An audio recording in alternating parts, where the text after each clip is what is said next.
Roma. Dari Paulus, hamba Kristus Yesus, yang dipanggil menjadi rasul dan dikuduskan untuk memberitakan Injil Allah. Injil itu telah dijanjikannya sebelumnya dengan perantaraan nabi-nabinya dalam kitab-kitab suci.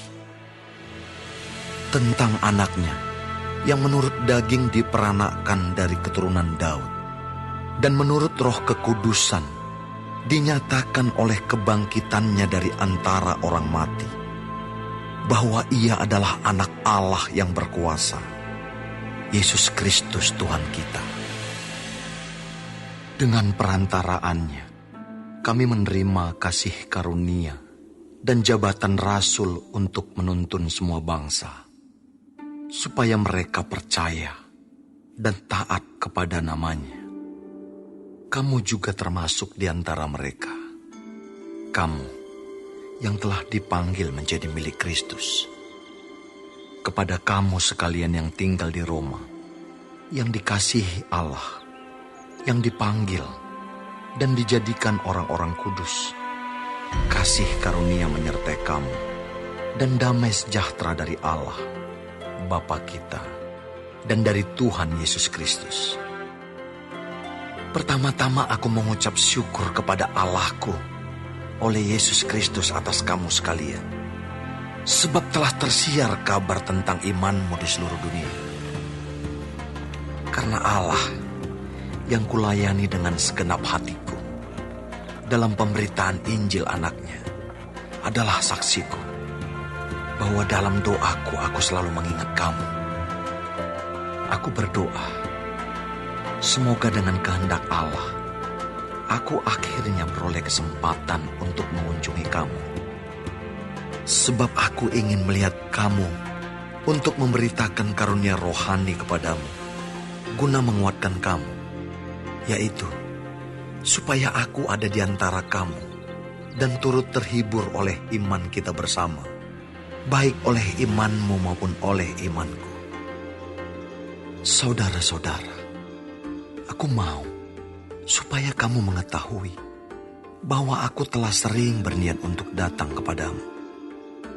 Tetapi hingga kini selalu aku terhalang, agar di tengah-tengahmu aku menemukan buah, seperti juga di tengah-tengah bangsa bukan Yahudi yang lain. Aku berhutang, baik kepada orang Yunani maupun kepada orang bukan Yunani, baik kepada orang terpelajar maupun kepada orang tidak terpelajar. Itulah sebabnya aku ingin untuk memberitakan Injil kepada kamu juga yang diam di Roma. Sebab aku mempunyai keyakinan yang kokoh dalam Injil, karena Injil adalah kekuatan Allah yang menyelamatkan setiap orang yang percaya. Pertama-tama orang Yahudi, tetapi juga orang Yunani. Sebab di dalamnya nyata kebenaran Allah yang bertolak dari iman dan memimpin kepada iman. Seperti ada tertulis, orang benar akan hidup oleh iman. Sebab murka Allah nyata dari surga atas segala kefasikan dan kelaliman manusia yang menindas kebenaran dengan kelaliman. Karena apa yang dapat mereka ketahui tentang Allah nyata bagi mereka, sebab Allah telah menyatakannya kepada mereka. Sebab apa yang tidak nampak daripadanya, yaitu kekuatannya yang kekal dan keilahiannya, dapat nampak kepada pikiran dari karyanya sejak dunia diciptakan, sehingga mereka tidak dapat berdalih. Sebab sekalipun mereka mengenal Allah, mereka tidak memuliakan Dia sebagai Allah atau mengucap syukur kepadanya. Sebaliknya, pikiran mereka menjadi sia-sia dan hati mereka yang bodoh menjadi gelap. Mereka berbuat seolah-olah mereka penuh hikmat, tetapi mereka telah menjadi bodoh.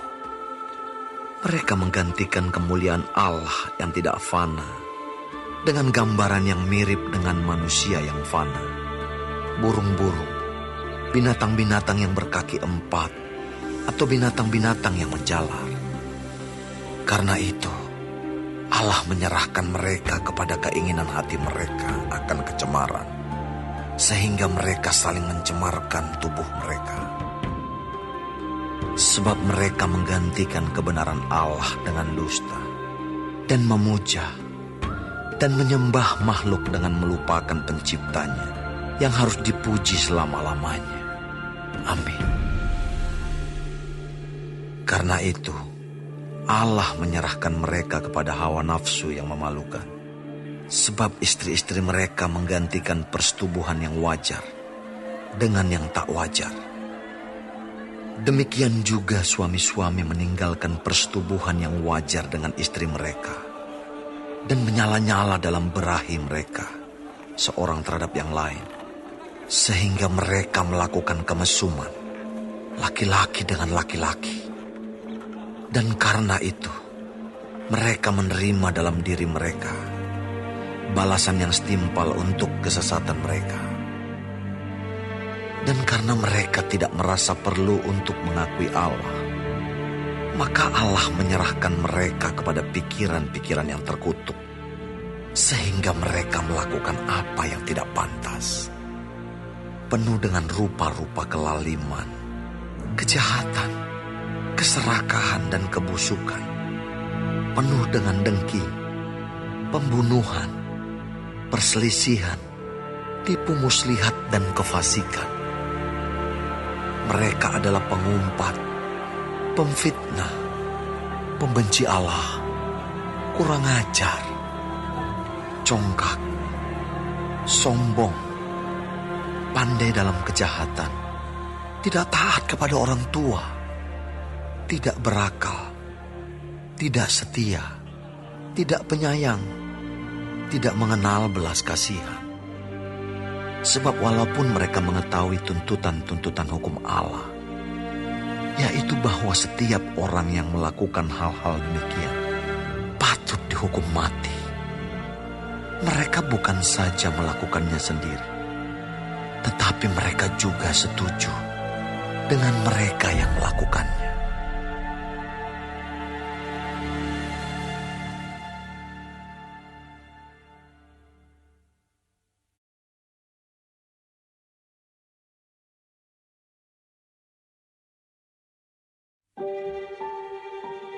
Karena itu, hai manusia, siapapun juga engkau yang menghakimi orang lain, engkau sendiri tidak bebas dari salah.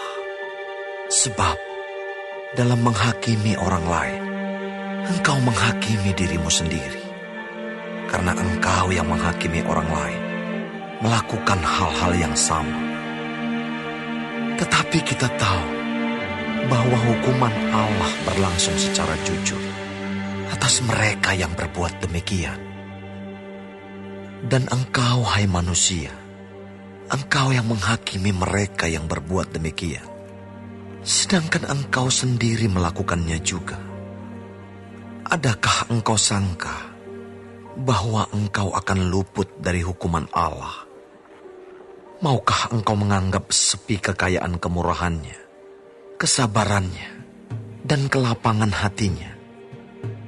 Tidakkah engkau tahu bahwa maksud kemurahan Allah ialah menuntun engkau kepada pertobatan?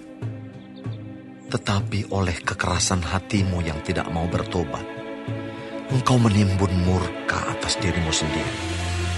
Pada hari waktu mana murka dan hukuman Allah yang adil akan dinyatakan.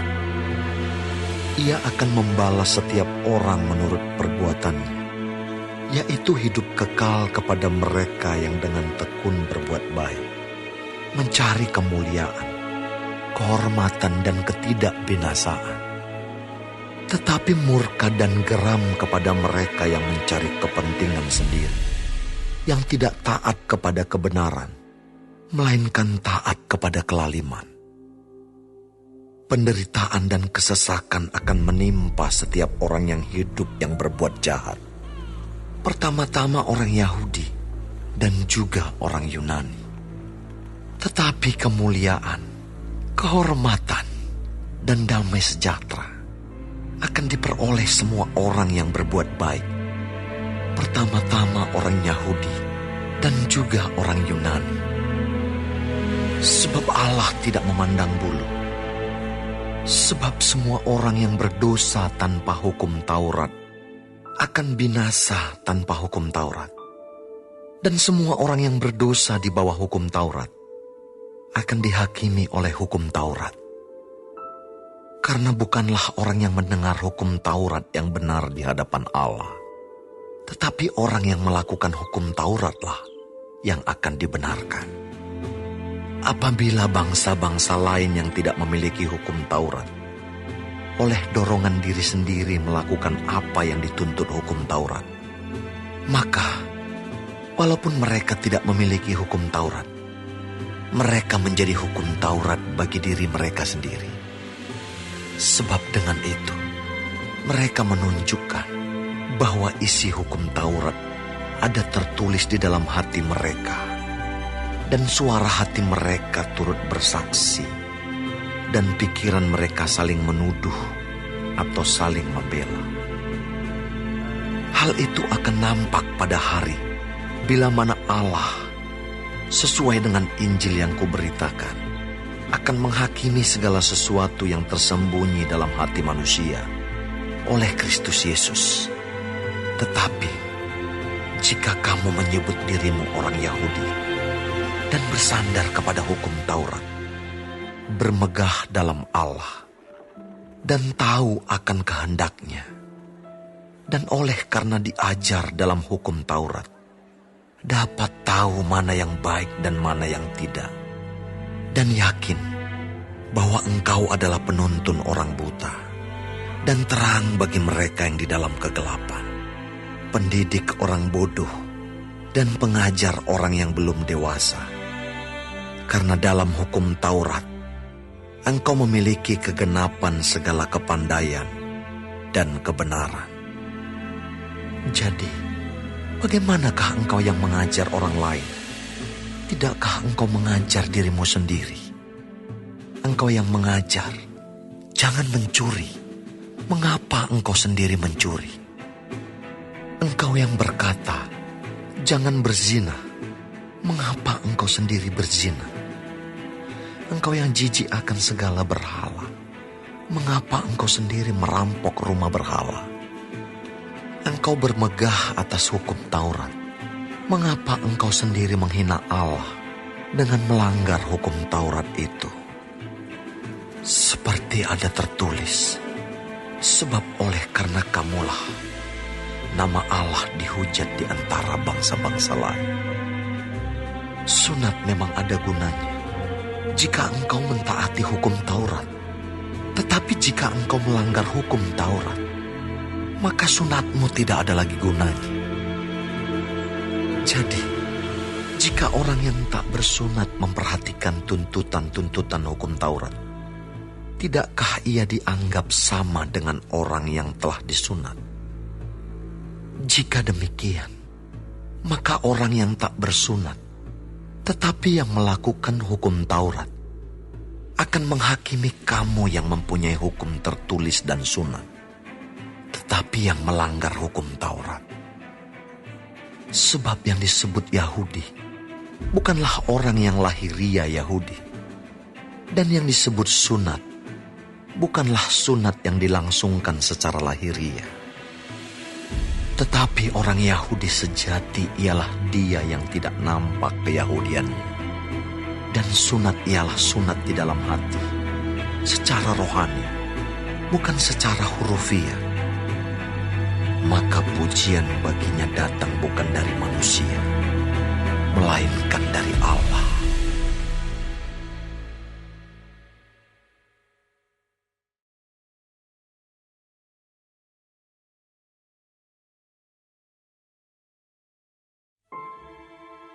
Jika demikian, apakah kelebihan orang Yahudi?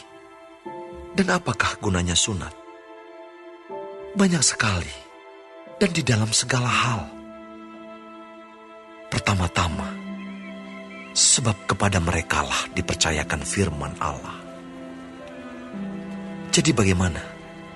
Jika di antara mereka ada yang tidak setia,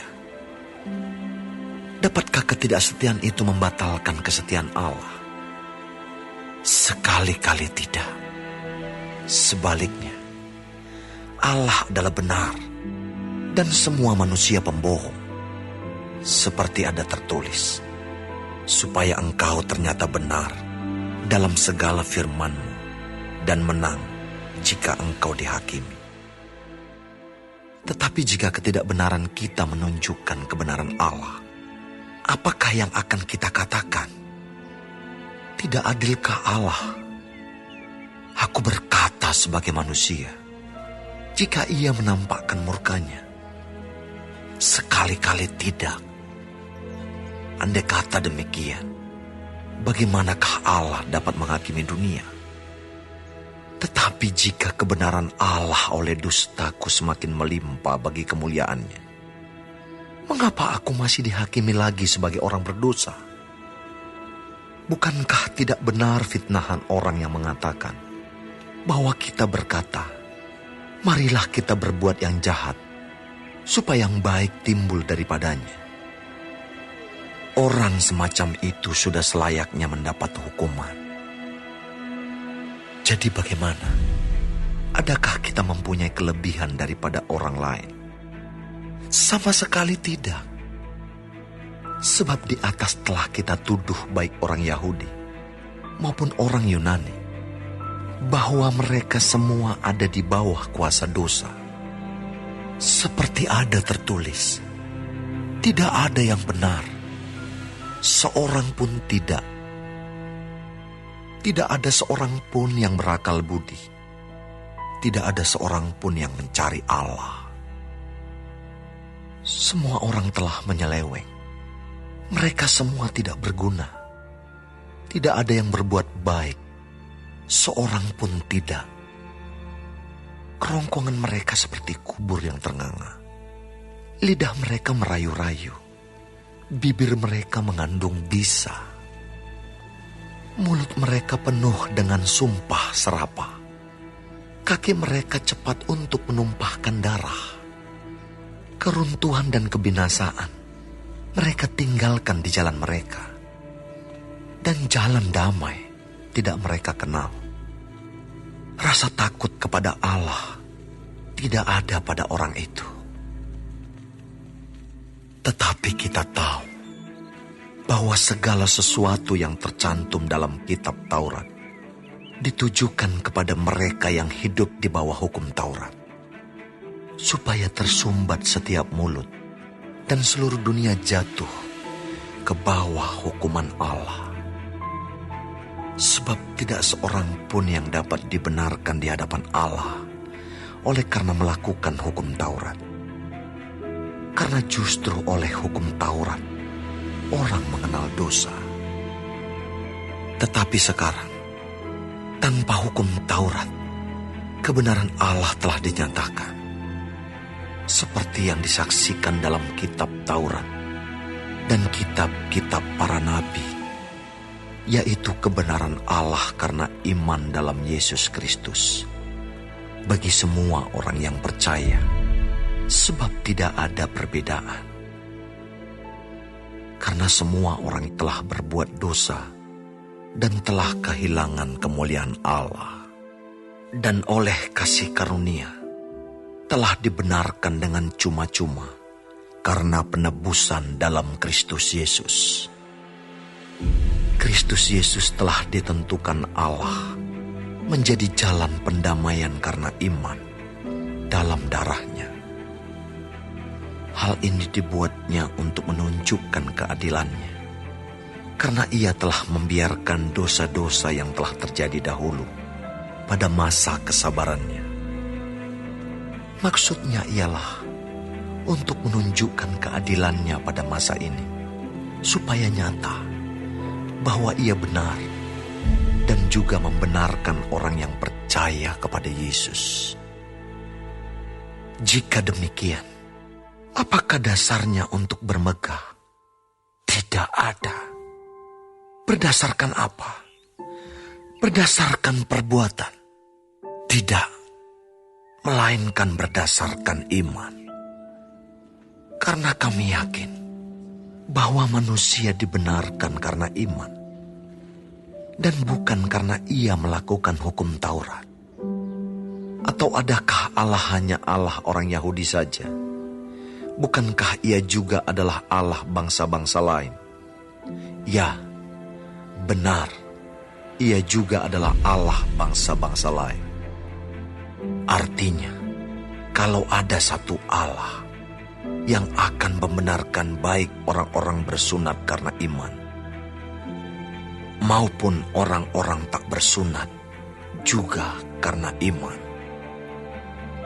Jika demikian, adakah kami membatalkan hukum Taurat karena iman? Sama sekali tidak. Sebaliknya, kami meneguhkannya.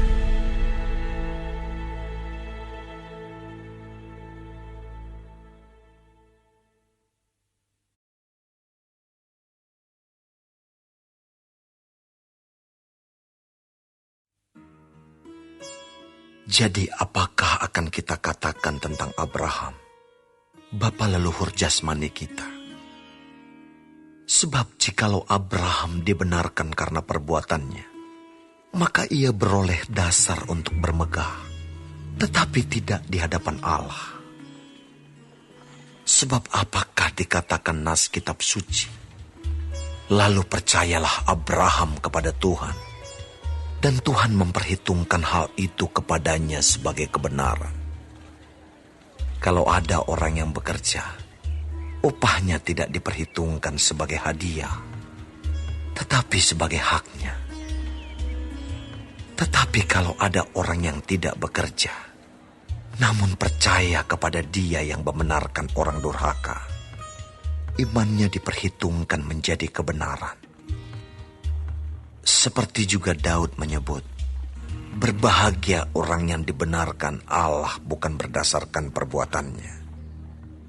Berbahagialah orang yang diampuni pelanggaran-pelanggarannya, dan yang ditutupi dosa-dosanya.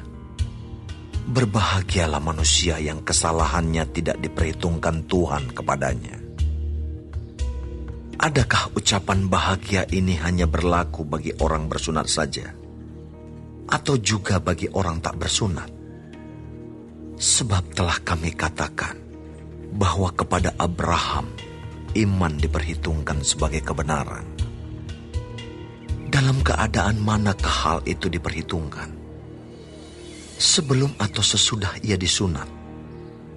Bukan sesudah disunat, tetapi sebelumnya. Dan tanda sunat itu diterimanya sebagai meterai kebenaran berdasarkan iman yang ditunjukkannya sebelum ia bersunat. Demikianlah ia dapat menjadi bapa semua orang percaya yang tak bersunat, supaya kebenaran diperhitungkan kepada mereka. Dan juga menjadi bapa orang-orang bersunat, yaitu mereka yang bukan hanya bersunat, tetapi juga mengikuti jejak iman Abraham, bapa leluhur kita, pada masa ia belum disunat. Sebab bukan karena hukum Taurat telah diberikan janji kepada Abraham dan keturunannya, bahwa ia akan memiliki dunia, tetapi karena kebenaran berdasarkan iman. Sebab jika mereka yang mengharapkannya dari hukum Taurat menerima bagian yang dijanjikan Allah, maka sia-sialah iman dan batallah janji itu. Karena hukum Taurat membangkitkan murka, tetapi di mana tidak ada hukum Taurat, di situ tidak ada juga pelanggaran.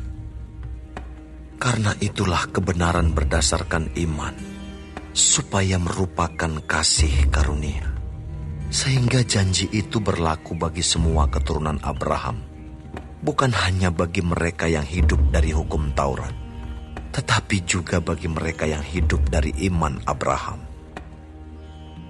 Sebab Abraham adalah bapa kita semua.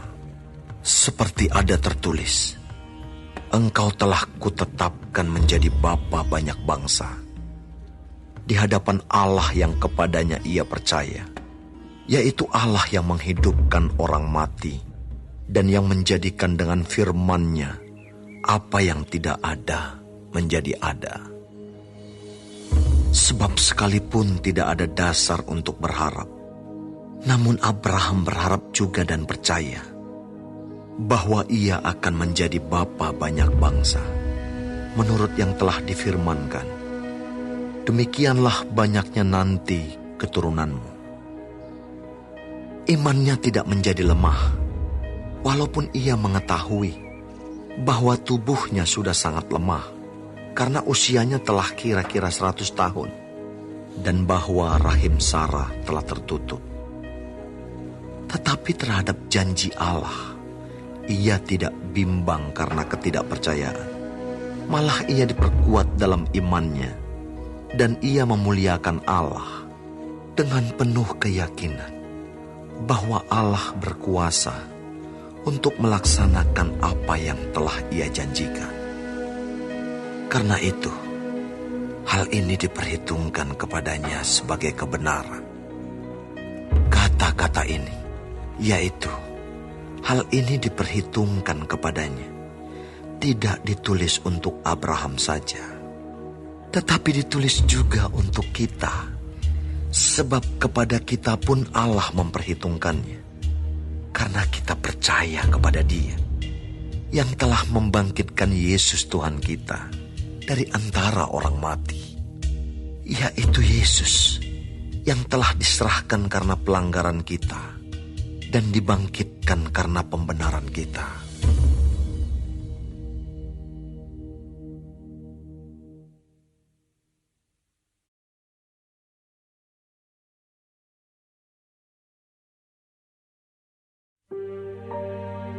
Sebab itu, kita yang dibenarkan karena iman, kita hidup dalam damai sejahtera dengan Allah oleh karena Tuhan kita Yesus Kristus. Oleh Dia, kita juga beroleh jalan masuk oleh iman kepada kasih karunia ini. Di dalam kasih karunia ini kita berdiri, dan kita bermegah dalam pengharapan akan menerima kemuliaan Allah. Dan bukan hanya itu saja, kita malah bermegah juga dalam kesengsaraan kita, karena kita tahu bahwa kesengsaraan itu menimbulkan ketekunan, dan ketekunan menimbulkan tahan uji, dan tahan uji menimbulkan pengharapan.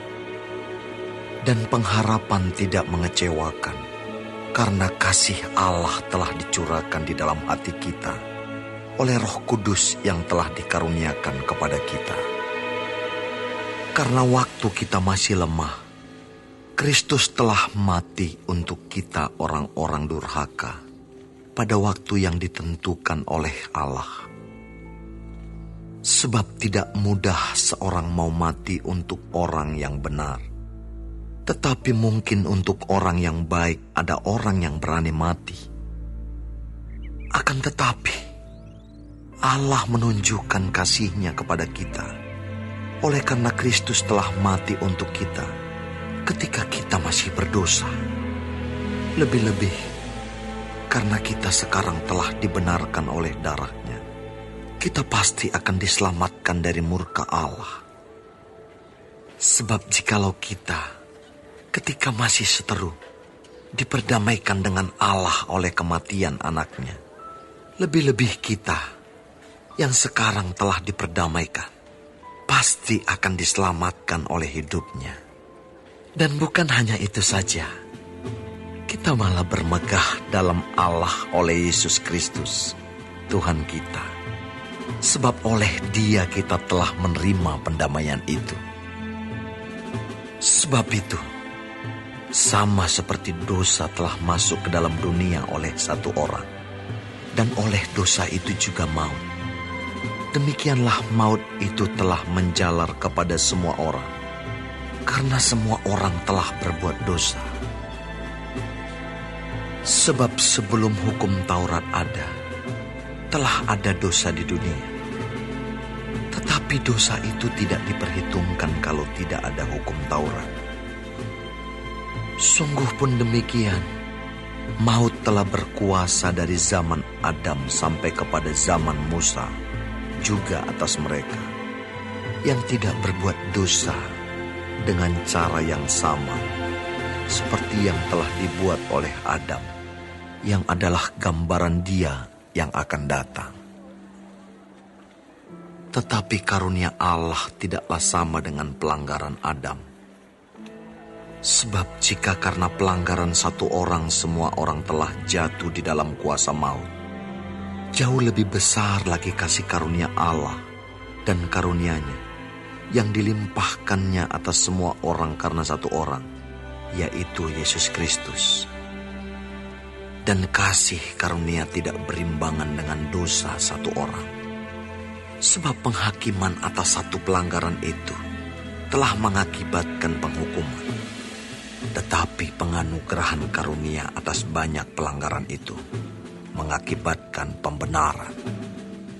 Sebab jika oleh dosa satu orang, maut telah berkuasa oleh satu orang itu, maka lebih benar lagi mereka yang telah menerima kelimpahan kasih karunia dan anugerah kebenaran akan hidup dan berkuasa oleh karena satu orang itu, yaitu Yesus Kristus.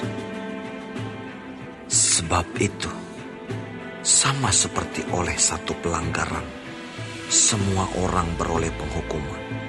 Demikian pula oleh satu perbuatan kebenaran, semua orang beroleh pembenaran untuk hidup.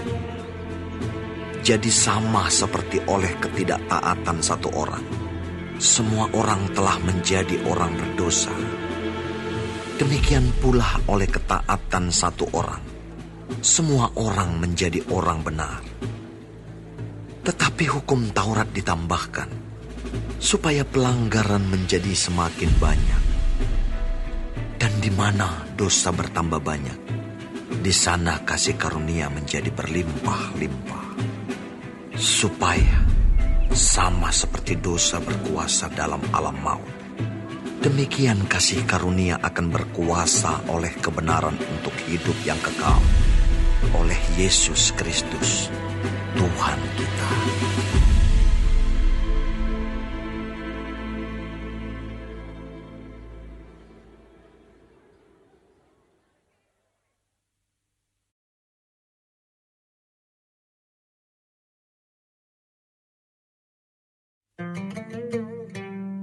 Jika demikian, apakah yang hendak kita katakan?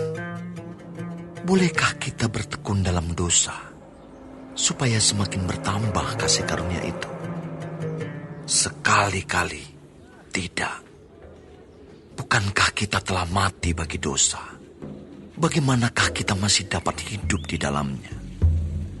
Atau tidak tahukah kamu bahwa kita semua yang telah dibaptis dalam Kristus telah dibaptis dalam kematiannya? Dengan demikian, kita telah dikuburkan bersama-sama dengan Dia oleh baptisan dalam kematian, supaya sama seperti Kristus telah dibangkitkan dari antara orang mati oleh kemuliaan Bapa, demikian juga kita akan hidup dalam hidup yang baru. Sebab jika kita telah menjadi satu dengan apa yang sama dengan kematiannya, kita juga akan menjadi satu dengan apa yang sama dengan kebangkitannya. Karena kita tahu bahwa manusia lama kita telah turut disalibkan, supaya tubuh dosa kita hilang kuasanya, agar jangan kita menghambakan diri lagi kepada dosa. Sebab siapa yang telah mati, ia telah bebas dari dosa. Jadi jika kita telah mati dengan Kristus, kita percaya bahwa kita akan hidup juga dengan Dia. Karena kita tahu bahwa Kristus sesudah Ia bangkit dari antara orang mati, tidak mati lagi. Maut tidak berkuasa lagi atas Dia.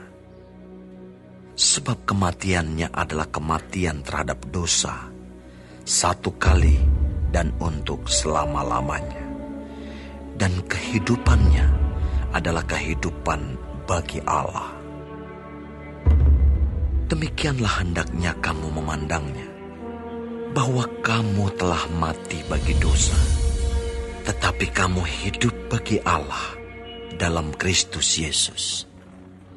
Sebab itu, hendaklah dosa jangan berkuasa lagi di dalam tubuhmu yang fana, supaya kamu jangan lagi menuruti keinginannya. Dan janganlah kamu menyerahkan anggota-anggota tubuhmu kepada dosa untuk dipakai sebagai senjata kelaliman. Tetapi serahkanlah dirimu kepada Allah sebagai orang-orang yang dahulu mati, tetapi yang sekarang hidup. Dan serahkanlah anggota-anggota tubuhmu kepada Allah untuk menjadi senjata-senjata kebenaran.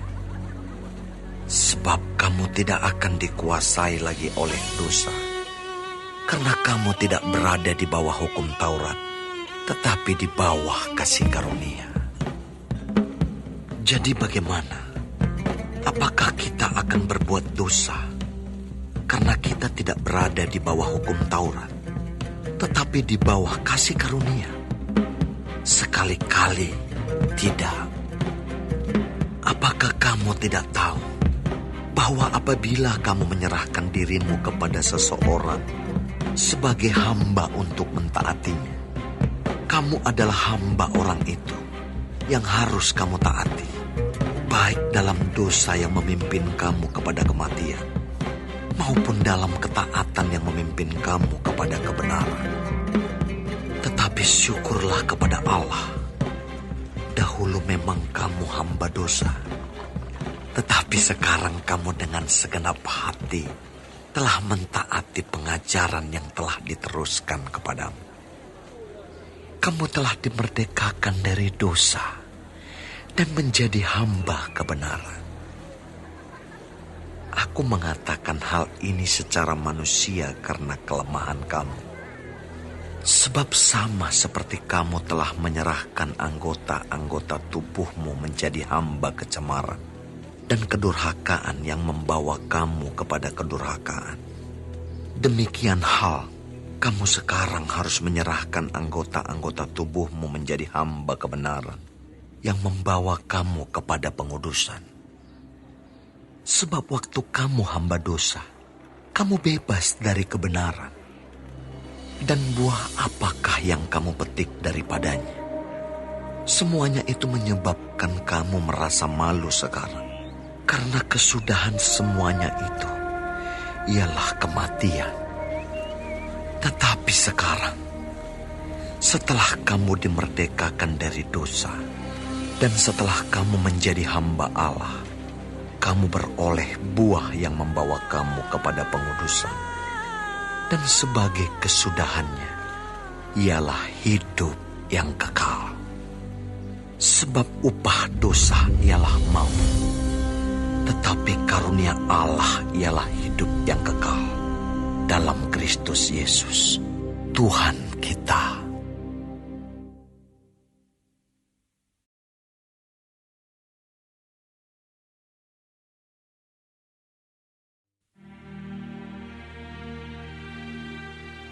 Apakah kamu tidak tahu, saudara-saudara?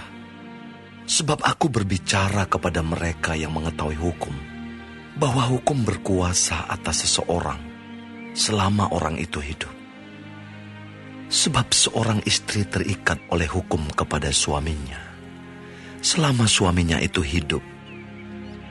Akan tetapi apabila suaminya itu mati, bebaslah ia dari hukum yang mengikatnya kepada suaminya itu. Jadi selama suaminya hidup, ia dianggap berzina kalau ia menjadi istri laki-laki lain. Tetapi jika suaminya telah mati, ia bebas dari hukum, sehingga ia bukanlah berzina kalau ia menjadi istri laki-laki lain. Sebab itu saudara-saudaraku, kamu juga telah mati bagi hukum Taurat oleh tubuh Kristus, supaya kamu menjadi milik orang lain, yaitu milik Dia yang telah dibangkitkan dari antara orang mati, agar kita berbuah bagi Allah. Sebab waktu kita masih hidup di dalam daging, hawa nafsu dosa yang dirangsang oleh hukum Taurat bekerja dalam anggota-anggota tubuh kita agar kita berbuah bagi maut. Tetapi sekarang kita telah dibebaskan dari hukum Taurat, sebab kita telah mati bagi Dia yang mengurung kita, sehingga kita sekarang melayani dalam keadaan baru menurut roh, dan bukan dalam keadaan lama menurut huruf hukum Taurat. Jika demikian, apakah yang hendak kita katakan? Apakah hukum Taurat itu dosa? Sekali-kali tidak. Sebaliknya, justru oleh hukum Taurat aku telah mengenal dosa. Karena aku juga tidak tahu apa itu keinginan. Kalau hukum Taurat tidak mengatakan, jangan mengingini.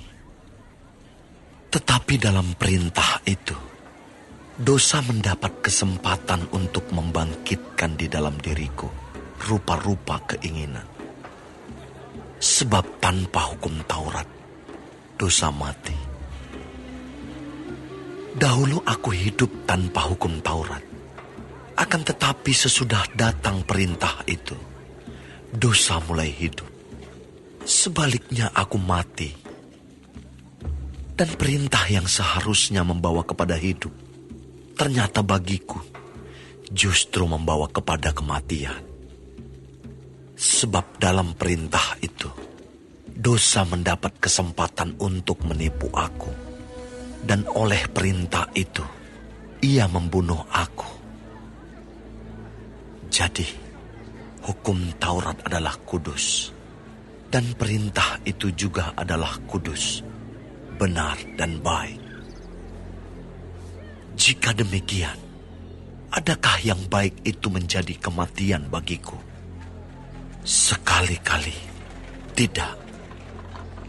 Tetapi supaya nyata bahwa ia adalah dosa, maka dosa mempergunakan yang baik untuk mendatangkan kematian bagiku, supaya oleh perintah itu dosa lebih nyata lagi keadaannya sebagai dosa.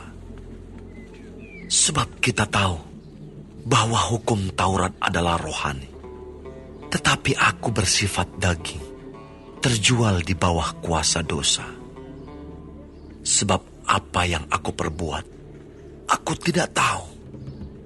Karena bukan apa yang kukendaki yang aku perbuat, tetapi apa yang aku benci, itulah yang aku perbuat. Jadi jika aku perbuat apa yang tidak aku kehendaki, aku menyetujui bahwa hukum Taurat itu baik. Kalau demikian, bukan aku lagi yang memperbuatnya, tetapi dosa yang ada di dalam aku. Sebab aku tahu bahwa di dalam aku, yaitu di dalam aku sebagai manusia, tidak ada sesuatu yang baik.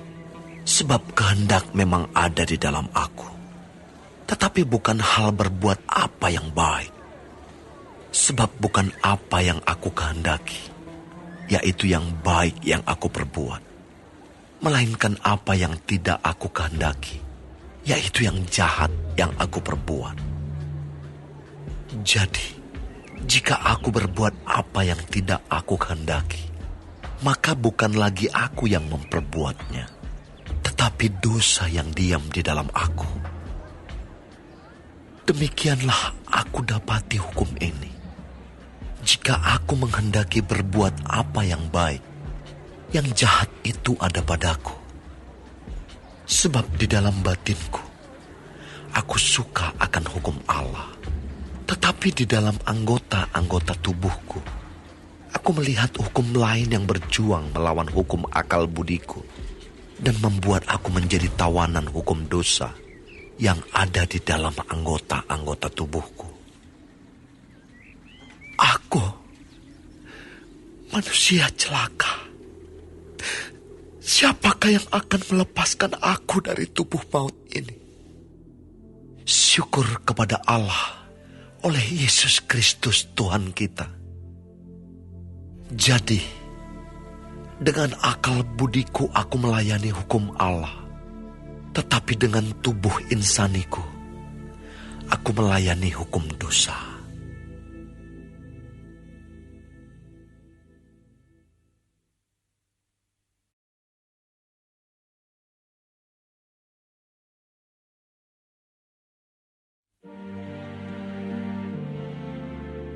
Demikianlah, sekarang tidak ada penghukuman bagi mereka yang ada di dalam Kristus Yesus. Roh yang memberi hidup telah memerdekakan kamu dalam Kristus dari hukum dosa dan hukum maut. Sebab apa yang tidak mungkin dilakukan hukum Taurat, karena tak berdaya oleh daging, telah dilakukan oleh Allah. Dengan jalan mengutus anaknya sendiri dalam daging, yang serupa dengan daging yang dikuasai dosa karena dosa. Ia telah menjatuhkan hukuman atas dosa di dalam daging, supaya tuntutan hukum Taurat digenapi di dalam kita, yang tidak hidup menurut daging, tetapi menurut roh. Sebab mereka yang hidup menurut daging memikirkan hal-hal yang dari daging. Mereka yang hidup menurut roh memikirkan hal-hal yang dari roh. Karena keinginan daging adalah maut, tetapi keinginan roh adalah hidup dan damai sejahtera. Sebab keinginan daging adalah perseteruan terhadap Allah, karena ia tidak takluk kepada hukum Allah. Hal ini memang tidak mungkin baginya. Mereka yang hidup dalam daging tidak mungkin berkenan kepada Allah. Tetapi kamu tidak hidup dalam daging, melainkan dalam roh, jika memang roh Allah diam di dalam kamu. Tetapi jika orang tidak memiliki roh Kristus, ia bukan milik Kristus. Tetapi jika Kristus ada di dalam kamu, maka tubuh memang mati karena dosa, tetapi roh adalah kehidupan oleh karena kebenaran. Dan jika roh Dia yang telah membangkitkan Yesus dari antara orang mati diam di dalam kamu, maka Ia yang telah membangkitkan Kristus Yesus dari antara orang mati akan menghidupkan juga tubuhmu yang fana itu oleh roh-Nya yang diam di dalam kamu. Jadi, saudara-saudara, kita adalah orang berhutang, tetapi bukan kepada daging, supaya hidup menurut daging. Sebab, jika kamu hidup menurut daging, kamu akan mati. Tetapi jika oleh roh, kamu mematikan perbuatan-perbuatan tubuhmu, kamu akan hidup. Semua orang yang dipimpin roh Allah adalah anak Allah. Sebab kamu tidak menerima roh perbudakan yang membuat kamu menjadi takut lagi. Tetapi kamu telah menerima roh yang menjadikan kamu anak Allah. Oleh roh itu kita berseru, "Ya Abba, ya Bapa." Roh itu bersaksi bersama-sama dengan roh kita bahwa kita adalah anak-anak Allah. Dan jika kita adalah anak, maka kita juga adalah ahli waris.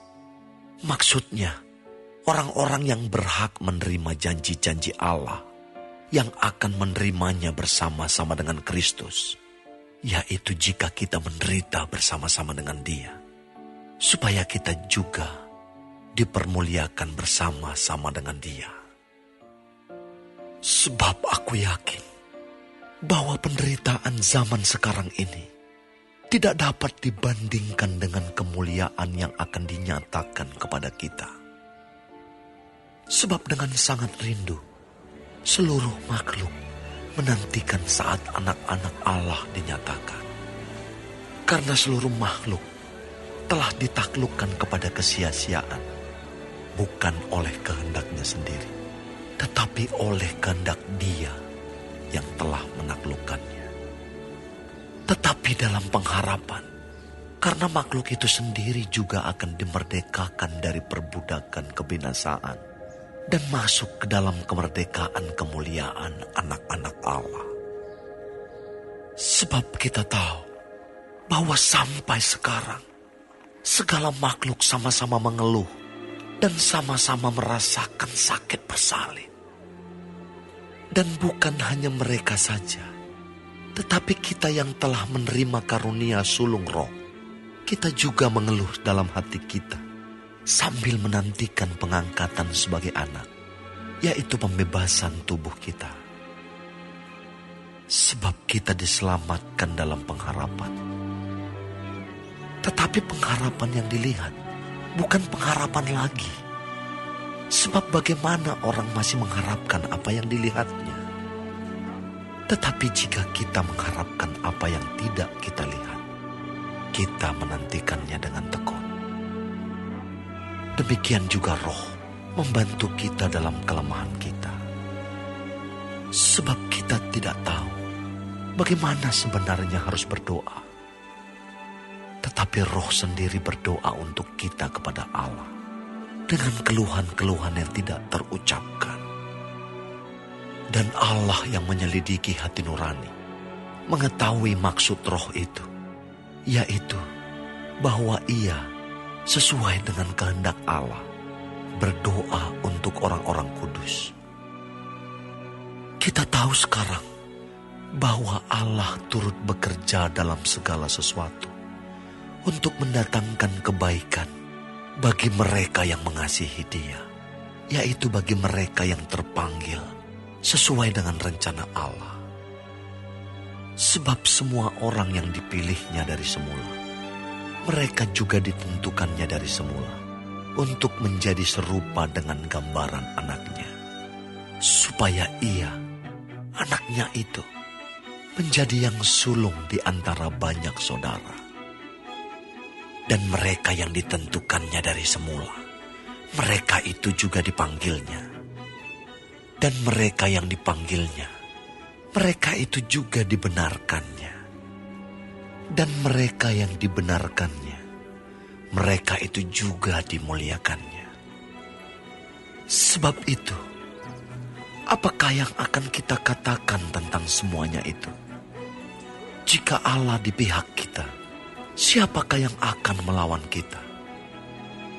Ia yang tidak menyayangkan anaknya sendiri, tetapi yang menyerahkannya bagi kita semua. Bagaimanakah mungkin ia tidak mengaruniakan segala sesuatu kepada kita bersama-sama dengan Dia? Siapakah yang akan menggugat orang-orang pilihan Allah?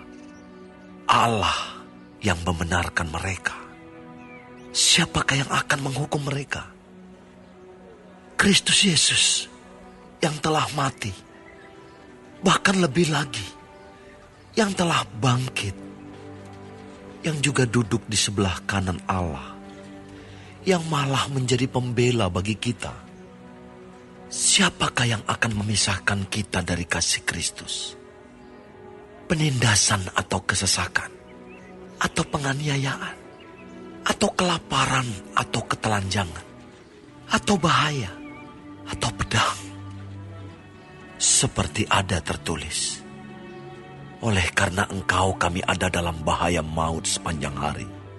Kami telah dianggap sebagai domba-domba sembelihan.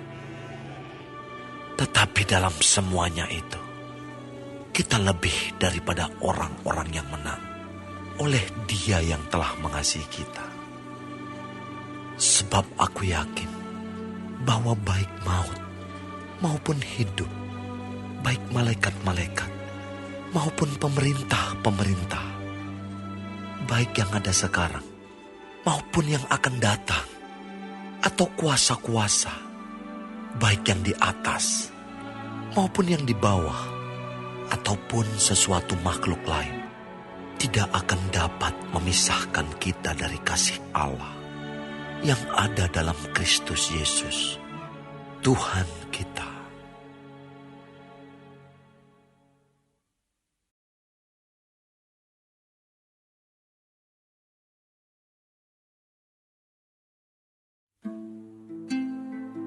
Aku mengatakan kebenaran dalam Kristus. Aku tidak berdusta. Suara hatiku turut bersaksi dalam Roh Kudus bahwa aku sangat berduka cita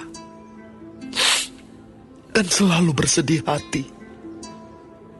Bahkan aku mau terkutuk dan terpisah dari Kristus demi saudara-saudaraku, kaum sebangsaku secara jasmani. Sebab mereka adalah orang Israel. Mereka telah diangkat menjadi anak. Dan mereka telah menerima kemuliaan dan perjanjian-perjanjian dan hukum Taurat dan ibadah dan janji-janji. Mereka adalah keturunan bapa-bapa leluhur yang menurunkan Mesias dalam keadaannya sebagai manusia yang ada di atas segala sesuatu. Ia adalah Allah yang harus dipuji sampai selama-lamanya. Amin. Akan tetapi firman Allah tidak mungkin gagal. Sebab tidak semua orang yang berasal dari Israel adalah orang Israel. Dan juga tidak semua yang terhitung keturunan Abraham adalah anak Abraham. Tetapi yang berasal dari Ishak yang akan disebut keturunanmu. Artinya, bukan anak-anak menurut daging adalah anak-anak Allah, tetapi anak-anak perjanjian yang disebut keturunan yang benar. Sebab firman ini mengandung janji. Pada waktu seperti inilah aku akan datang, dan Sarah akan mempunyai seorang anak laki-laki. Tetapi bukan hanya itu saja. Lebih terang lagi ialah Ribkah yang mengandung dari satu orang, yaitu dari Ishak, bapa leluhur kita. Sebab waktu anak-anak itu belum dilahirkan dan belum melakukan yang baik atau yang jahat, supaya rencana Allah tentang pemilihannya diteguhkan, bukan berdasarkan perbuatan, tetapi berdasarkan panggilannya. Dikatakan kepada Ribkah, anak yang tua akan menjadi hamba anak yang muda. Seperti ada tertulis, aku mengasihi Yakub, tetapi membenci Esau. Jika demikian, apakah yang hendak kita katakan? Apakah Allah tidak adil? Mustahil.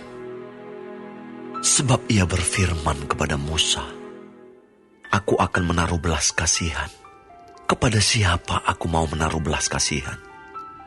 Dan aku akan bermurah hati kepada siapa aku mau bermurah hati. Jadi hal itu tidak tergantung pada kehendak orang atau usaha orang, tetapi kepada kemurahan hati Allah. Sebab kitab suci berkata kepada Firaun, itulah sebabnya aku membangkitkan engkau, yaitu supaya aku memperlihatkan kuasaku di dalam engkau, dan supaya namaku dimasyurkan di seluruh bumi. Jadi, ia menaruh belas kasihan kepada siapa yang dikehendakinya, dan ia mendegarkan hati siapa yang dikehendakinya.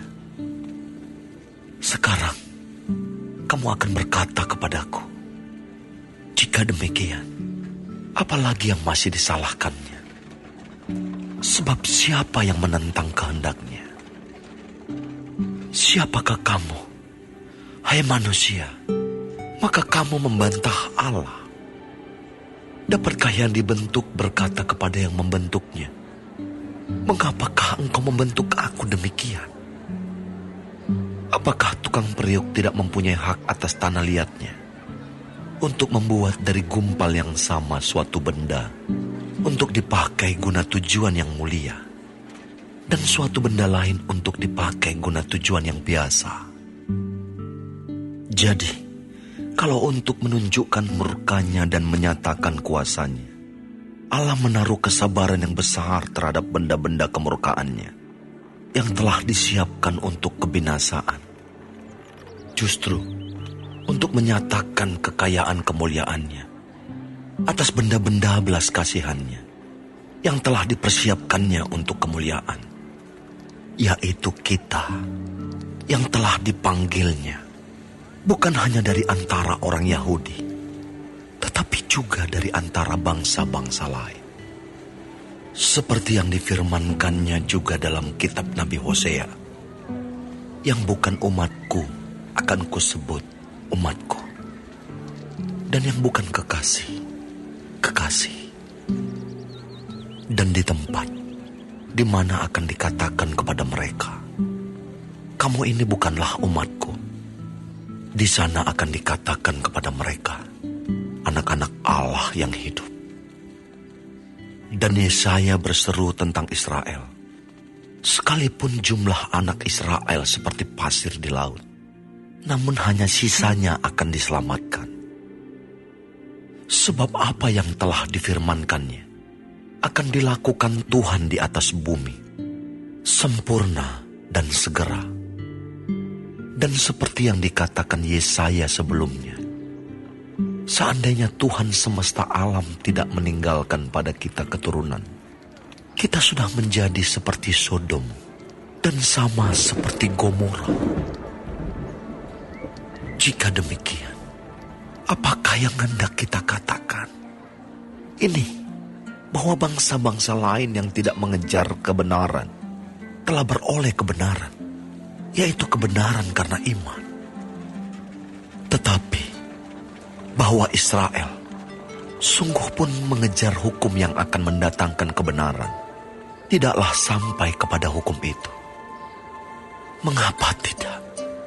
Karena Israel mengejarnya bukan karena iman, tetapi karena perbuatan. Mereka tersandung pada batu sandungan. Seperti ada tertulis, sesungguhnya aku meletakkan di Sion sebuah batu sentuhan dan sebuah batu sandungan. Dan siapa yang percaya kepadanya tidak akan dipermalukan.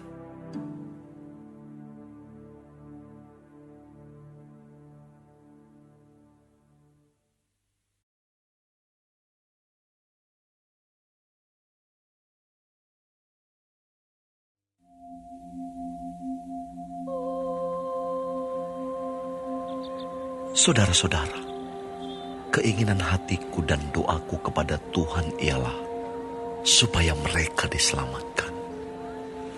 Sebab aku dapat memberi kesaksian tentang mereka, bahwa mereka sungguh-sungguh giat untuk Allah, tetapi tanpa pengertian yang benar. Sebab oleh karena mereka tidak mengenal kebenaran Allah, dan oleh karena mereka berusaha untuk mendirikan kebenaran mereka sendiri, maka mereka tidak takluk kepada kebenaran Allah. Sebab Kristus adalah kegenapan hukum Taurat, sehingga kebenaran diperoleh tiap-tiap orang yang percaya.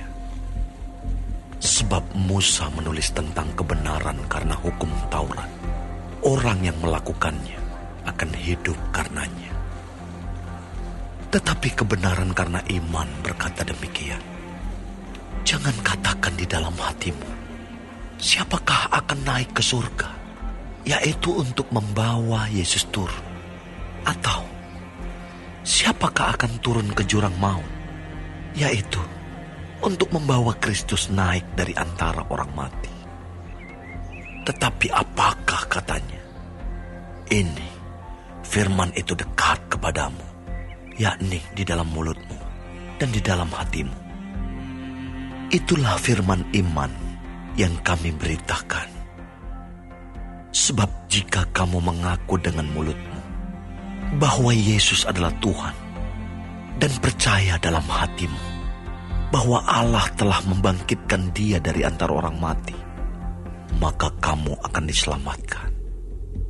Karena dengan hati orang percaya dan dibenarkan, dan dengan mulut orang mengaku dan diselamatkan.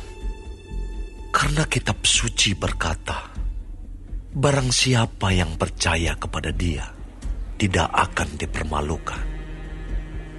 Sebab tidak ada perbedaan antara orang Yahudi dan orang Yunani. Karena Allah yang satu itu adalah Tuhan dari semua orang, kaya bagi semua orang yang berseru kepadanya.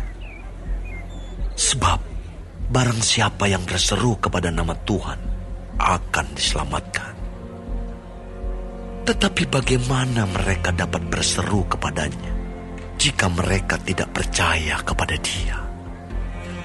Bagaimana mereka dapat percaya kepada Dia jika mereka tidak mendengar tentang Dia? Bagaimana mereka mendengar tentang Dia jika tidak ada yang memberitakannya? Dan bagaimana mereka dapat memberitakannya jika mereka tidak diutus?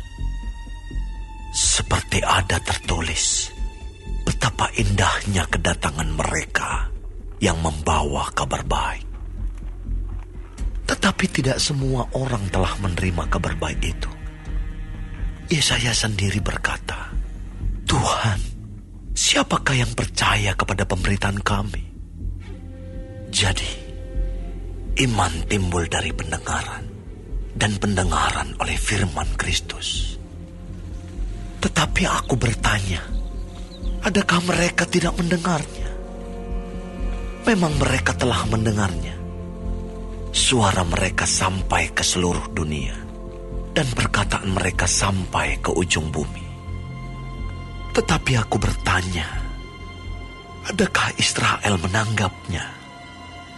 Pertama-tama Musa berkata, aku menjadikan kamu cemburu terhadap orang-orang yang bukan umat, dan membangkitkan amarahmu terhadap bangsa yang bebal.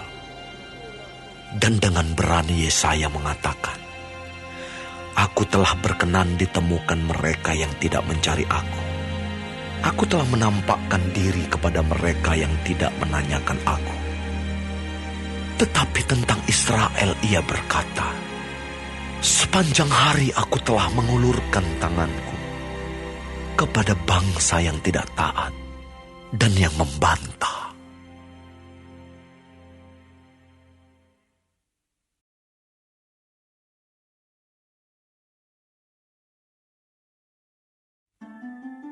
Maka aku bertanya, adakah Allah mungkin telah menolak umatnya? Sekali-kali tidak. Karena aku sendiri pun orang Israel, dari keturunan Abraham, dari suku Benyamin. Allah tidak menolak umatnya yang dipilihnya. Ataukah kamu tidak tahu apa yang dikatakan kitab suci tentang Elia waktu ia mengadukan Israel kepada Allah? Tuhan, nabi-nabimu telah mereka bunuh, mesbah-mesbahmu telah mereka runtuhkan. Hanya aku seorang dirilah yang masih hidup, dan mereka ingin mencabut nyawaku. Tetapi bagaimanakah firman Allah kepadanya? Aku masih meninggalkan 7.000 orang bagiku, yang tidak pernah sujud menyembah Baal. Demikian juga pada waktu ini, ada tinggal suatu sisa menurut pilihan kasih karunia. Tetapi jika hal itu terjadi karena kasih karunia, maka bukan lagi karena perbuatan. Sebab jika tidak demikian, maka kasih karunia itu bukan lagi kasih karunia. Jadi bagaimana? Israel tidak memperoleh apa yang dikejarnya, tetapi orang-orang yang terpilih telah memperolehnya, dan orang yang lain telah tegar hatinya. Seperti ada tertulis, Allah membuat mereka tidur nyenyak, memberikan mata untuk tidak melihat, dan telinga untuk tidak mendengar, sampai kepada hari sekarang ini. Dan Daud berkata, biarlah jamuan mereka menjadi jerat dan perangkap, penyesatan dan pembalasan bagi mereka. Dan biarlah mata mereka menjadi gelap, sehingga mereka tidak melihat. Dan buatlah punggung mereka terus-menerus membungkuk. Maka aku bertanya, adakah mereka tersandung dan harus jatuh? Sekali-kali tidak. Tetapi oleh pelanggaran mereka, keselamatan telah sampai kepada bangsa-bangsa lain, supaya membuat mereka cemburu. Sebab jika pelanggaran mereka berarti kekayaan bagi dunia, dan kekurangan mereka kekayaan bagi bangsa-bangsa lain, terlebih-lebih lagi kesempurnaan mereka. Aku berkata kepada kamu, hai bangsa-bangsa bukan Yahudi, Justru karena aku adalah rasul untuk bangsa-bangsa bukan Yahudi, aku menganggap hal itu kemuliaan pelayananku. Yaitu, kalau aku dapat membangkitkan cemburu di dalam hati kaum sebangsaku menurut daging, dan dapat menyelamatkan beberapa orang dari mereka. Sebab jika penolakan mereka berarti perdamaian bagi dunia, dapatkah penerimaan mereka mempunyai arti lain daripada hidup dari antara orang mati? Jikalau roti sulung adalah kudus, maka seluruh adonan juga kudus. Dan jikalau akar adalah kudus, maka cabang-cabang juga kudus.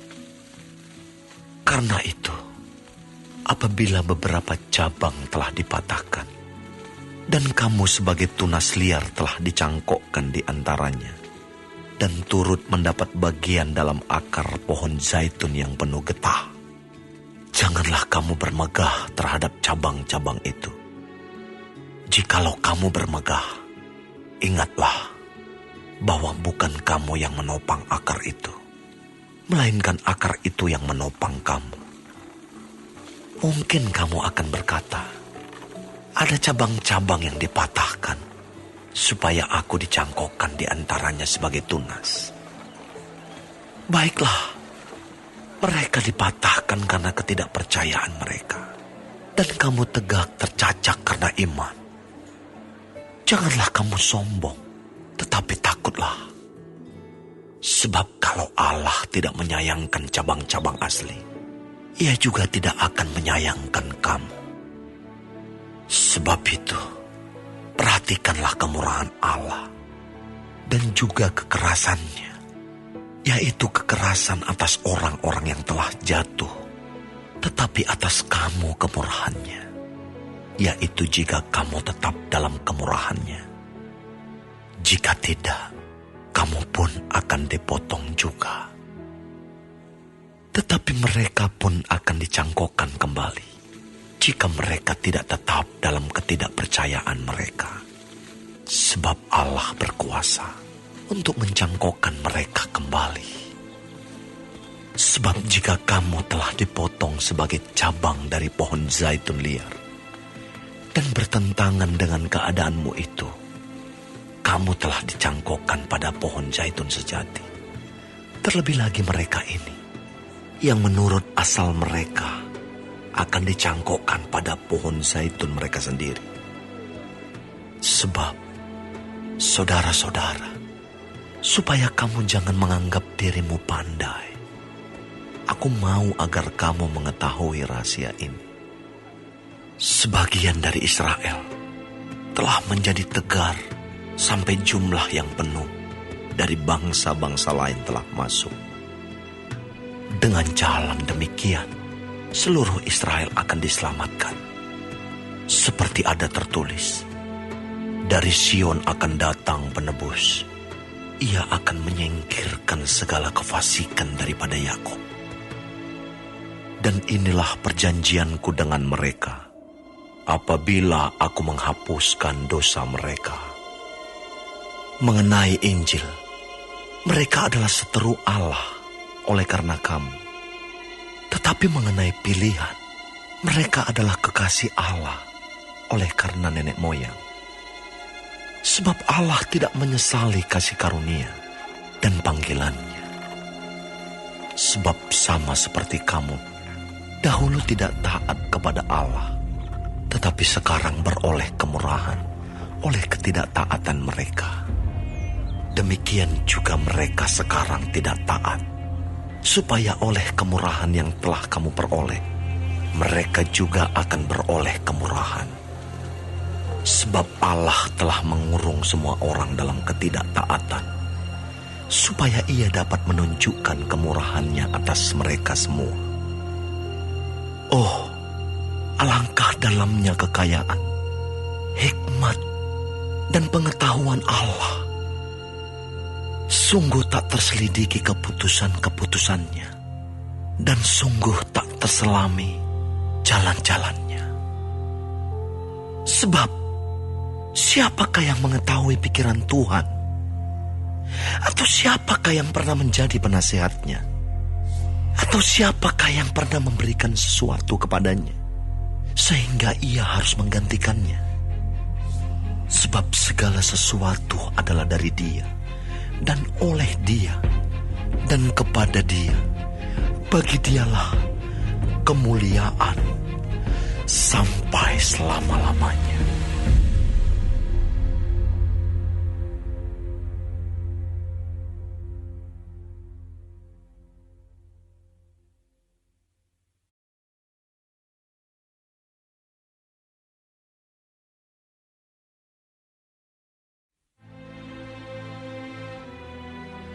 Karena itu, saudara-saudara, demi kemurahan Allah aku menasihatkan kamu, supaya kamu mempersembahkan tubuhmu sebagai persembahan yang hidup, yang kudus, dan yang berkenan kepada Allah. Itu adalah ibadahmu yang sejati. Janganlah kamu menjadi serupa dengan dunia ini, tetapi berubahlah oleh pembaruan budimu, sehingga kamu dapat membedakan manakah kehendak Allah, apa yang baik, yang berkenan kepada Allah, dan yang sempurna. Berdasarkan kasih karunia yang dianugerahkan kepadaku, aku berkata kepada setiap orang di antara kamu, janganlah kamu memikirkan hal-hal yang lebih tinggi daripada yang patut kamu pikirkan. Tetapi hendaklah kamu berpikir begitu rupa, sehingga kamu menguasai diri menurut ukuran iman yang dikaruniakan Allah kepada kamu masing-masing. Sebab sama seperti pada satu tubuh, kita mempunyai banyak anggota, tetapi tidak semua anggota itu mempunyai tugas yang sama. Demikian juga kita, walaupun banyak, adalah satu tubuh di dalam Kristus. Tetapi kita masing-masing adalah anggota yang seorang terhadap yang lain. Demikianlah kita mempunyai karunia yang berlain-lainan, menurut kasih karunia yang dianugerahkan kepada kita. Jika karunia itu adalah bernubuat, baiklah kita melakukannya sesuai dengan iman kita. Jika karunia untuk melayani, baiklah kita melayani. Jika karunia untuk mengajar, baiklah kita mengajar. Jika karunia untuk menasihati, baiklah kita menasihati. Siapa yang membagi-bagikan sesuatu, hendaklah ia melakukannya dengan hati yang ikhlas. Siapa yang memberi pimpinan, hendaklah ia melakukannya dengan rajin. Siapa yang menunjukkan kemurahan, hendaklah ia melakukannya dengan sukacita. Hendaklah kasih itu jangan pura-pura. Jauhilah yang jahat dan lakukanlah yang baik. Hendaklah kamu saling mengasihi sebagai saudara dan saling mendahului dalam memberi hormat. Janganlah hendaknya kerajinanmu kendor. Biarlah rohmu menyala-nyala dan layanilah Tuhan. Bersukacitalah dalam pengharapan. Sabarlah dalam kesesakan dan bertekunlah dalam doa. Bantulah dalam kekurangan orang-orang kudus dan usahakanlah dirimu untuk selalu memberikan tumpangan. Berkatilah siapa yang menganiaya kamu. Berkatilah dan jangan mengutuk. Bersukacitalah dengan orang yang bersukacita dan menangislah dengan orang yang menangis. Hendaklah kamu sehati sepikir dalam hidupmu bersama. Janganlah kamu memikirkan perkara-perkara yang tinggi, tetapi arahkanlah dirimu kepada perkara-perkara yang sederhana. Janganlah menganggap dirimu pandai. Janganlah membalas kejahatan dengan kejahatan. Lakukanlah apa yang baik bagi semua orang, sedapat-dapatnya. Kalau hal itu bergantung padamu, hiduplah dalam perdamaian dengan semua orang.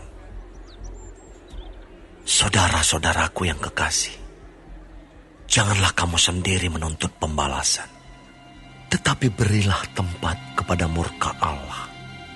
Sebab ada tertulis, pembalasan itu adalah hakku. Akulah yang akan menuntut pembalasan, firman Tuhan. Tetapi jika seterumu lapar, berilah dia makan. Jika ia haus, berilah dia minum. Dengan berbuat demikian, kamu menumpukan bara api di atas kepalanya. Janganlah kamu kalah terhadap kejahatan, tetapi kalahkanlah kejahatan dengan kebaikan.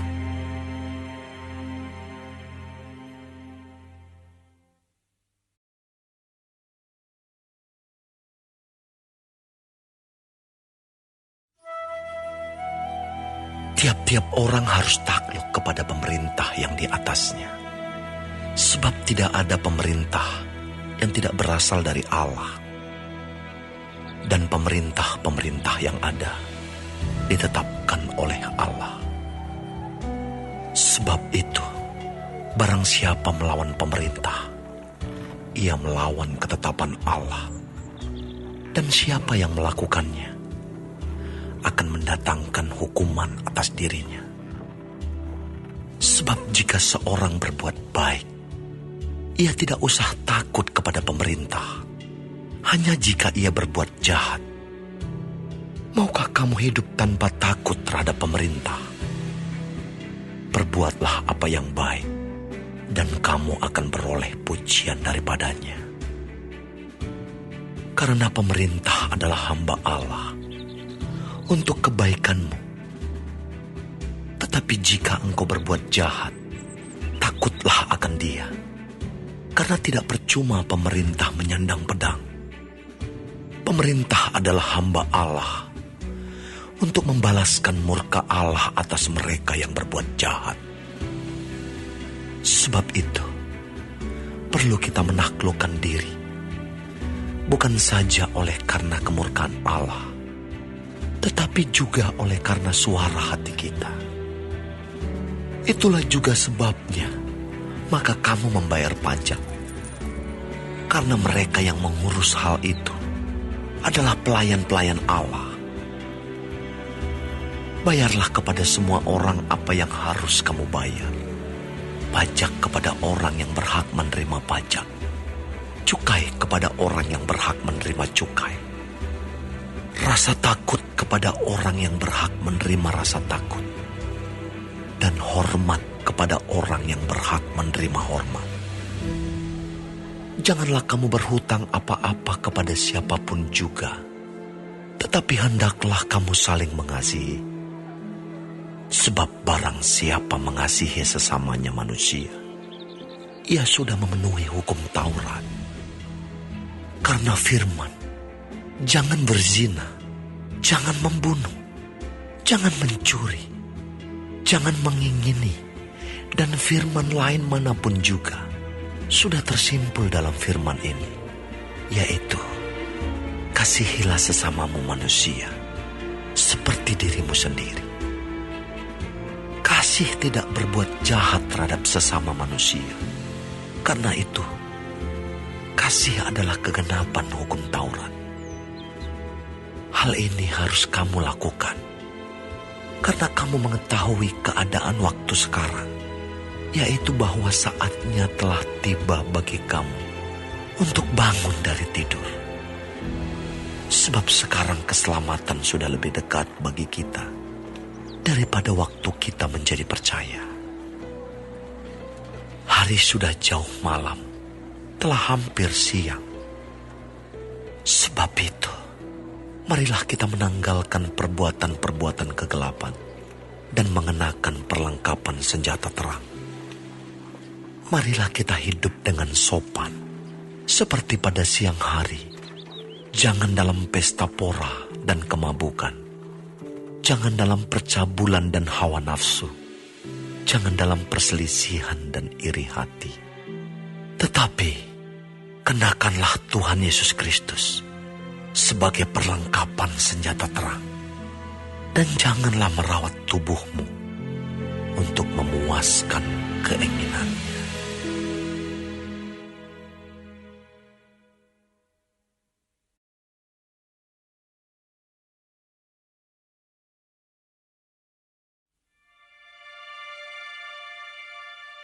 Terimalah orang yang lemah imannya, tanpa mempercakapkan pendapatnya. Yang seorang yakin bahwa ia boleh makan segala jenis makanan. Tetapi orang yang lemah imannya hanya makan sayur-sayuran saja. Siapa yang makan, janganlah menghina orang yang tidak makan. Dan siapa yang tidak makan, janganlah menghakimi orang yang makan. Sebab Allah telah menerima orang itu. Siapakah kamu, sehingga kamu menghakimi hamba orang lain? Entahkah ia berdiri, entahkah ia jatuh, itu adalah urusan tuannya sendiri. Tetapi ia akan tetap berdiri, karena Tuhan berkuasa menjaga dia terus berdiri. Yang seorang menganggap hari yang satu lebih penting daripada hari yang lain. Tetapi yang lain menganggap semua hari sama saja. Hendaklah setiap orang benar-benar yakin dalam hatinya sendiri. Siapa yang berpegang pada suatu hari yang tertentu, ia melakukannya untuk Tuhan. Dan siapa makan, ia melakukannya untuk Tuhan. Sebab ia mengucap syukur kepada Allah. Dan siapa tidak makan, ia melakukannya untuk Tuhan. Dan ia juga mengucap syukur kepada Allah. Sebab tidak ada seorang pun di antara kita yang hidup untuk dirinya sendiri. Dan tidak ada seorang pun yang mati untuk dirinya sendiri. Sebab jika kita hidup untuk Tuhan. Dan jika kita mati untuk Tuhan. Jadi baik hidup atau mati, kita adalah milik Tuhan. Sebab untuk itulah Kristus telah mati dan hidup kembali, supaya ia menjadi Tuhan, baik atas orang-orang mati maupun atas orang-orang hidup. Tetapi engkau, mengapakah engkau menghakimi saudaramu? Atau mengapakah engkau menghina saudaramu? Sebab kita semua harus menghadap tahta pengadilan Allah. Karena ada tertulis, demi aku hidup, demikianlah firman Tuhan. Semua orang akan bertekuk lutut di hadapanku. Dan semua orang akan memuliakan Allah. Demikianlah setiap orang di antara kita akan memberi pertanggungan jawab tentang dirinya sendiri kepada Allah. Karena itu, janganlah kita saling menghakimi lagi. Tetapi lebih baik kamu menganut pandangan ini. Jangan kita membuat saudara kita jatuh atau tersandung. Aku tahu dan yakin dalam Tuhan Yesus bahwa tidak ada sesuatu yang najis dari dirinya sendiri. Hanya bagi orang yang beranggapan bahwa sesuatu adalah najis, bagi orang itulah sesuatu itu najis. Sebab jika engkau menyakiti hati saudaramu oleh karena sesuatu yang engkau makan, maka engkau tidak hidup lagi menurut tuntutan kasih. Janganlah engkau membinasakan saudaramu oleh karena makananmu, karena Kristus telah mati untuk dia. Apa yang baik yang kamu miliki, janganlah kamu biarkan difitnah.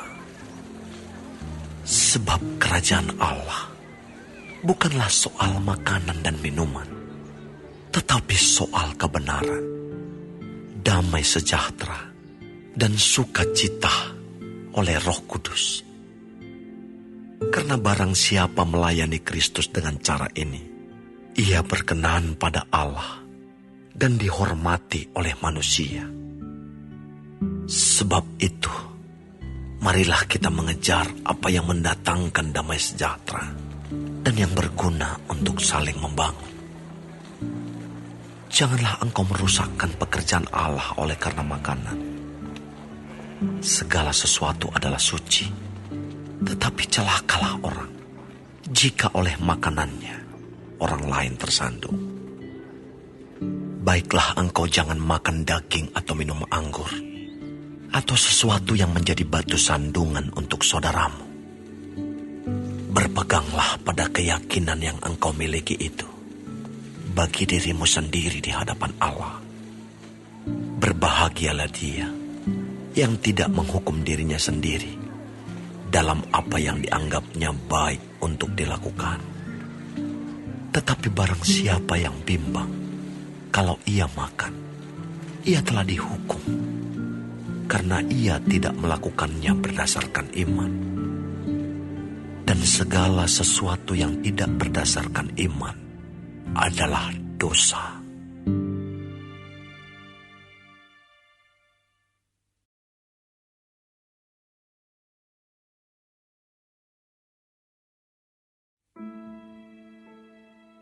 Kita yang kuat wajib menanggung kelemahan orang yang tidak kuat.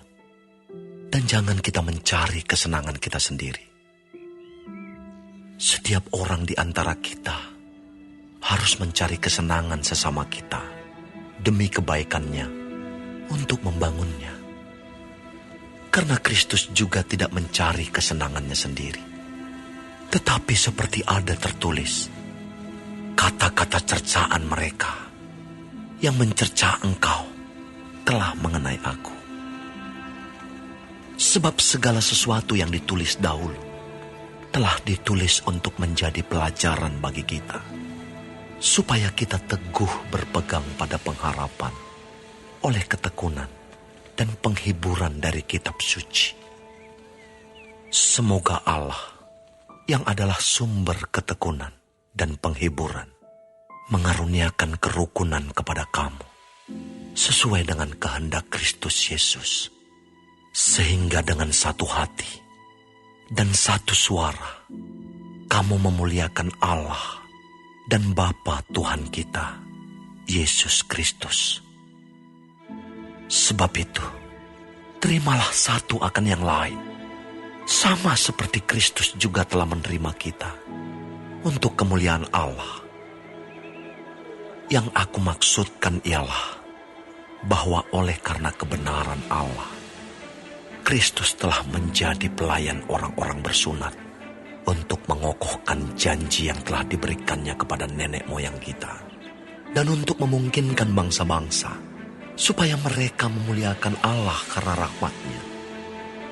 Seperti ada tertulis, sebab itu aku akan memuliakan engkau di antara bangsa-bangsa dan menyanyikan mazmur bagi namamu.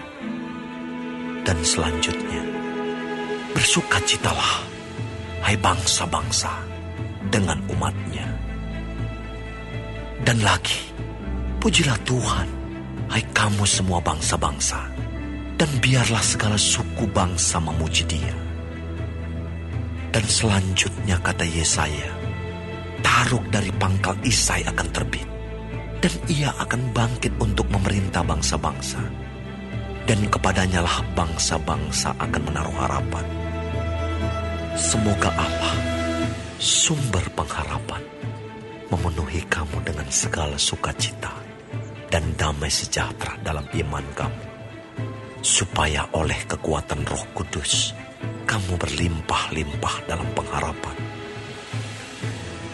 Saudara-saudaraku, aku sendiri memang yakin tentang kamu, bahwa kamu juga telah penuh dengan kebaikan dan dengan segala pengetahuan, dan sanggup untuk saling menasihati.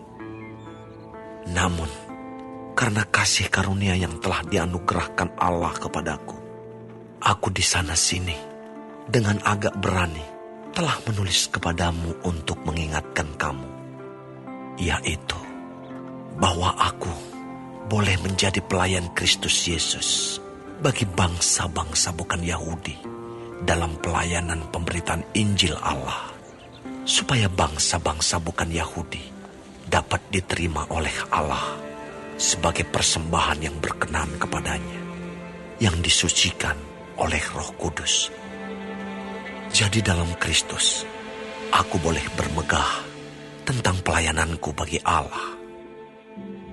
Sebab aku tidak akan berani berkata-kata tentang sesuatu yang lain, kecuali tentang apa yang telah dikerjakan Kristus olehku, yaitu untuk memimpin bangsa-bangsa lain kepada ketaatan oleh perkataan dan perbuatan, oleh kuasa tanda-tanda dan mujizat-mujizat, dan oleh kuasa Roh. Demikianlah dalam perjalanan keliling dari Yerusalem sampai ke Illyricum, aku telah memberitakan sepenuhnya Injil Kristus. Dan dalam pemberitaan itu, aku menganggap sebagai kehormatanku bahwa aku tidak melakukan di tempat-tempat di mana nama Kristus telah dikenal orang, supaya aku jangan membangun di atas dasar yang telah diletakkan orang lain. Tetapi sesuai dengan yang ada tertulis, mereka yang belum pernah menerima tentang Dia akan melihat Dia, dan mereka yang tidak pernah mendengarnya akan mengertinya. Itulah sebabnya aku selalu terhalang untuk mengunjungi kamu. Tetapi sekarang, karena aku tidak lagi mempunyai tempat kerja di daerah ini, dan karena aku telah beberapa tahun lamanya ingin mengunjungi kamu, aku harap dalam perjalananku ke Spanyol, aku dapat singgah di tempatmu dan bertemu dengan kamu, sehingga kamu dapat mengantarkan aku ke sana setelah aku seketika menikmati pertemuan dengan kamu. Tetapi sekarang aku sedang dalam perjalanan ke Yerusalem untuk mengantarkan bantuan kepada orang-orang kudus. Sebab Makedonia dan Akaya telah mengambil keputusan untuk menyumbangkan sesuatu kepada orang-orang miskin di antara orang-orang kudus di Yerusalem. Keputusan itu memang telah mereka ambil, tetapi itu adalah kewajiban mereka. Sebab jika bangsa-bangsa lain telah beroleh bagian dalam harta rohani orang Yahudi, maka wajiblah juga bangsa-bangsa lain itu melayani orang Yahudi dengan harta duniawi mereka. Apabila aku sudah menunaikan tugas itu dan sudah menyerahkan hasil usaha bangsa-bangsa lain itu kepada mereka, aku akan berangkat ke Spanyol melalui kota kamu. Dan aku tahu bahwa jika aku datang mengunjungi kamu, aku akan melakukannya dengan penuh berkat Kristus.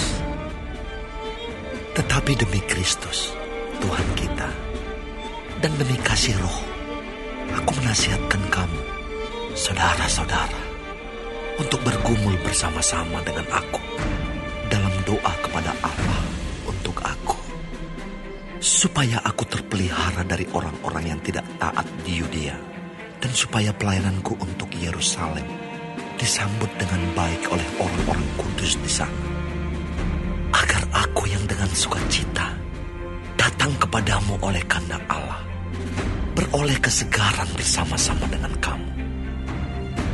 Allah, sumber damai sejahtera, menyertai kamu sekalian. Amin.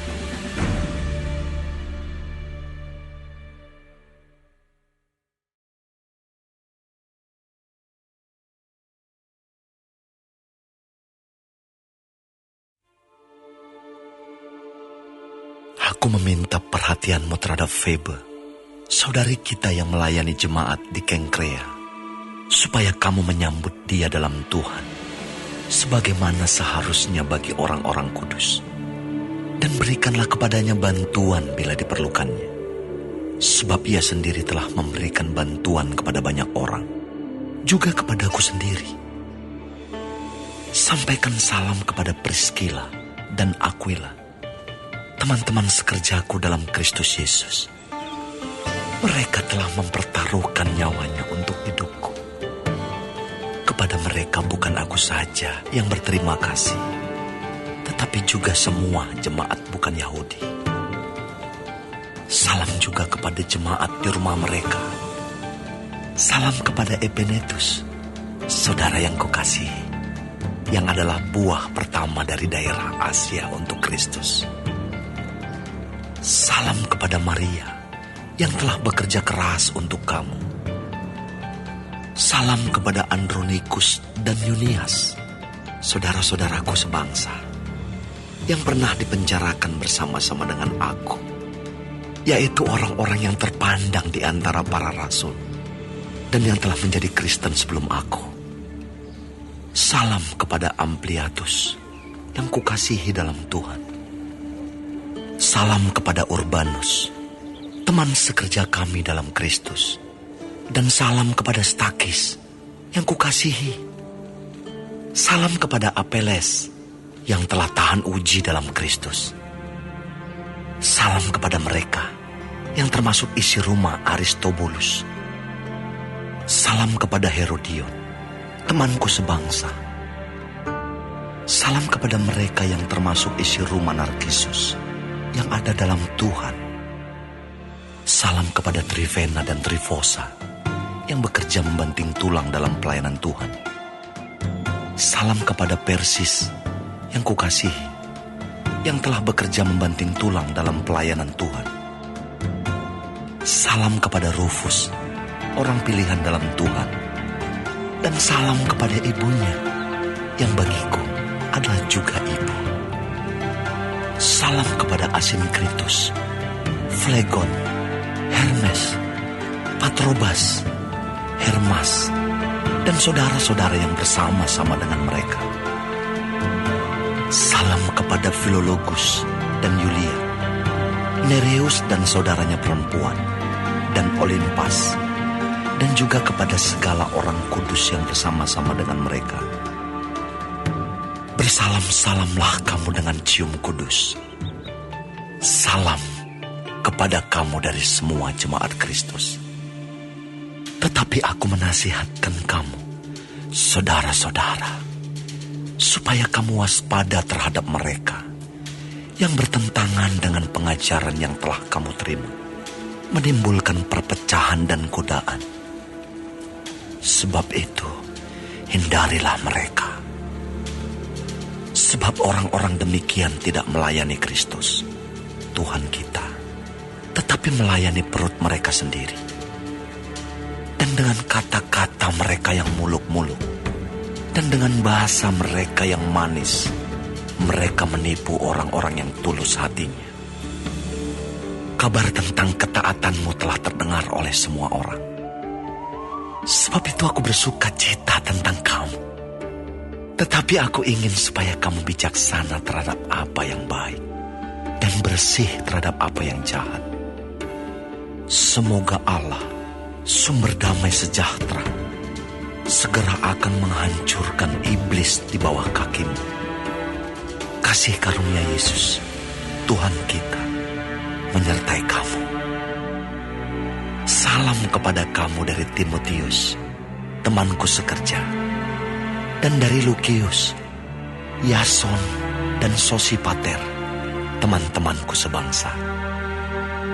Salam dalam Tuhan kepada kamu dari Tertius, yaitu aku yang menulis surat ini. Salam kepada kamu dari Gaius, yang memberi tumpangan kepadaku dan kepada seluruh jemaat. Salam kepada kamu dari Erastus, bendahara negeri, dan dari Quartus, saudara kita. Kasih karunia Yesus Kristus, Tuhan kita, menyertai kamu sekalian. Amin. Bagi Dia yang berkuasa menguatkan kamu, menurut Injil yang kumasyurkan dan pemberitaan tentang Yesus Kristus, sesuai dengan pernyataan rahasia yang didiamkan berabad-abad lamanya, tetapi yang sekarang telah dinyatakan, dan yang menurut perintah Allah yang abadi telah diberitakan oleh kitab-kitab para nabi kepada segala bangsa untuk membimbing mereka kepada ketaatan iman. Bagi Dia, satu-satunya Allah yang penuh hikmat, oleh Yesus Kristus, segala kemuliaan sampai selama